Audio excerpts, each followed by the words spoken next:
Leo tumefanya ziara hapa kwa lengo maalum ya kujifunza uzalishaji wa umeme katika kituo hiki cha Julius Nyerere Hydroelectric Power Project ambacho ni kituo kikubwa kabisa katika nchi. Nadhani Watanzania wengi hawajui, lakini tumeona tuje tutembelee hapa kwanza kwa kujifunza na pia tuwajulishe wananchi nini kinafanyika hapa. Ni mradi ambao umefadhiliwa kwa pesa za Watanzania wenyewe, kwa maana ya pesa za kodi. Tumeridhika sana kwa sababu tumeona matumizi mazuri sana ya pesa iliyotumika hapa.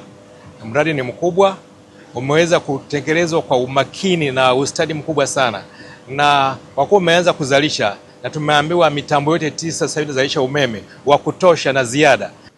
Uje wetu hapa umetufanya tufahamu jinsi ambavyo serikali imejiwekeza kwa kiasi kikubwa sana kwenye uzalishaji wa umeme ambao utaweza kuwasaidia wananchi wetu, na mimi kama mmoja kati ya watu ambao tunawaelimisha wananchi kwenye ulipaji wa kodi, ninatumia nafasi hii kuwasihi wananchi wetu kuendelea kulipa kodi kwa hiari, kwa sababu matokeo ya ulipaji kodi wetu yanaonekana. Mradi unafanya kazi na unachangia kwa kiasi kikubwa sana kwenye gridi ya taifa. Tumekuja kutembelea mradi huu wa kuzalisha umeme kwa lengo tu kwamba tunaporudi katika mikoa yetu Watanzania waweze kujua faida ya kodi ambazo zinakusanywa na Mamlaka ya Mapato Tanzania kwa niaba ya serikali.